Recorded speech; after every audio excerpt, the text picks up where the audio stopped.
There's plenty of parking, and in case you run out of parking space, there's a parking lot up 209.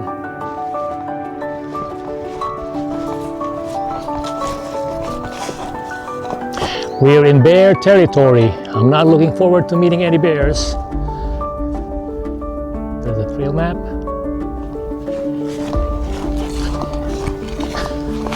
So Hornbeck's Creek Trail is a relatively short trail at 1.3 miles one way or 2.6 miles out and back. And the elevation gain is 193 feet. So for that kind of distance, it's relatively flat. There's supposed to be another trailhead at the end of this trail. That one will be a shorter hike toward the upper cascade, I think it's what it's called.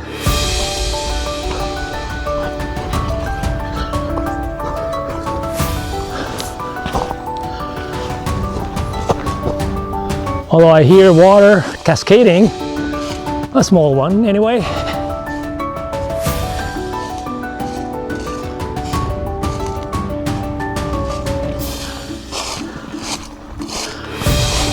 Over there.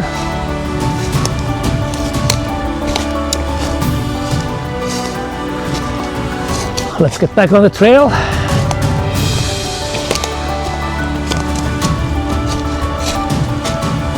Trail.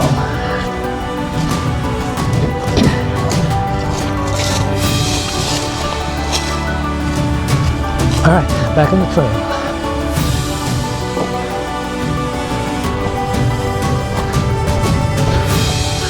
So we got some water of the stream. That's a good sign.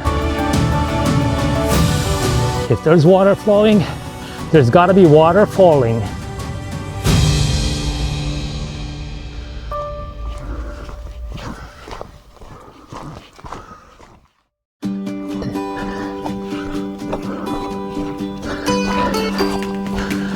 A couple of years ago, there's some buzz in the local press about centuries-old trees being cut down around this area since I think 300 years ago. So none of these trees are 100 to 150 years old. But the articles in the press I read online said you'll find those centuries-old trees down the ravines. The reason being is they're hard to cut down. The trees around this area have been pretty much replaced, cut down, I suppose in massive quantities because they powered the iron mill somewhere here. Now back in the late 1770s, I believe, a certain Jacob Hornbeck bought property around here to build a grist mill. So that's how the creek got its name, Hornbeck's Creek. A grist mill is a mill that grinds grain such as wheat, corn, and barley into flour or meal. Right, I forgot to mention we're going to encounter two wooden bridges because we will be crossing the creek twice. There's the first one of them.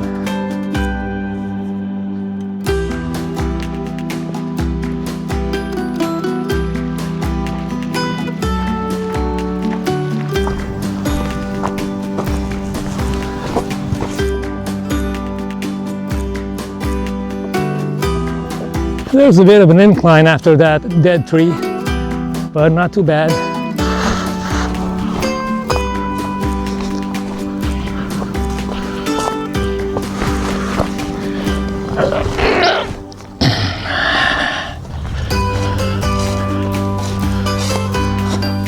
That looks like a flight of stairs. I should check that out.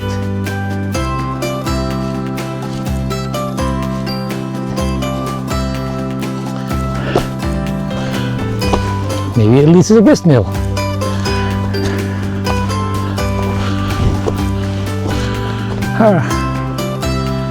All right, I'm on top of the flight of stairs, but I don't see any structure here. No ruins, nothing. Right? Better get back on the trail. Try not to go off trail. Keep reminding myself this is bear territory.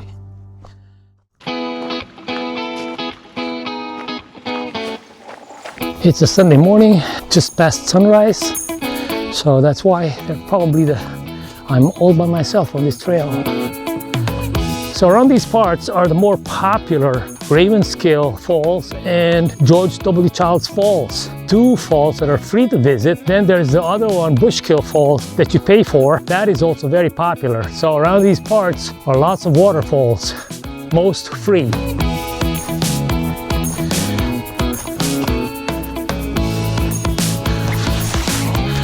And usually free parking, free to visit means you can come in at any time. There are no gates to prevent you from coming, like the time that I do at sunrise.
Let's see how far we've gone so far.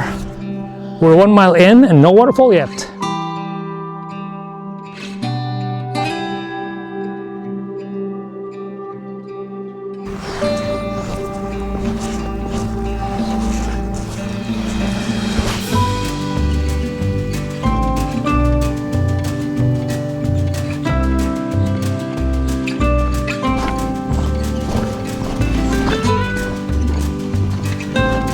Third wooden bridge. I thought there were only two.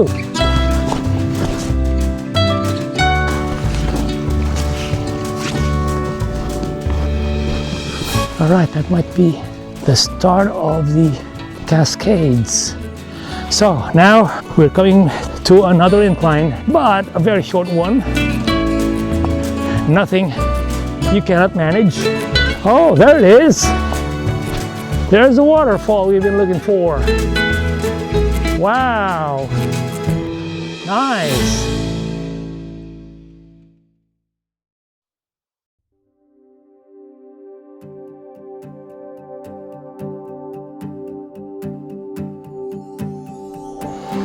Waterfall at Hornbeck's Creek.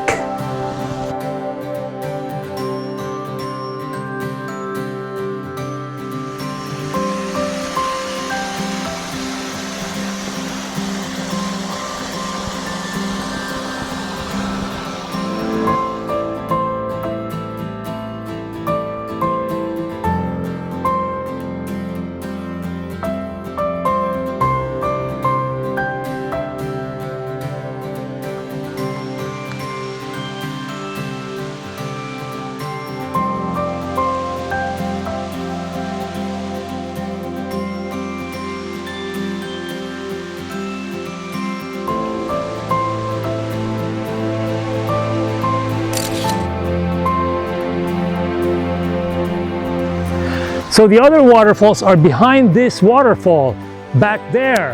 And I don't see how you can get to those waterfalls. I don't see any trails around this amphitheater.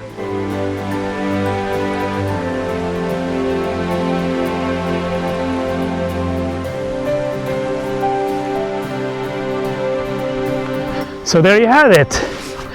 This part of Pennsylvania, the Poconos, is literally littered with waterfalls, some of which are highly popular, such that if you visit, expect crowds. But here at Hornbeck's Creek Trail, more than likely, it will be just you and Mother Nature.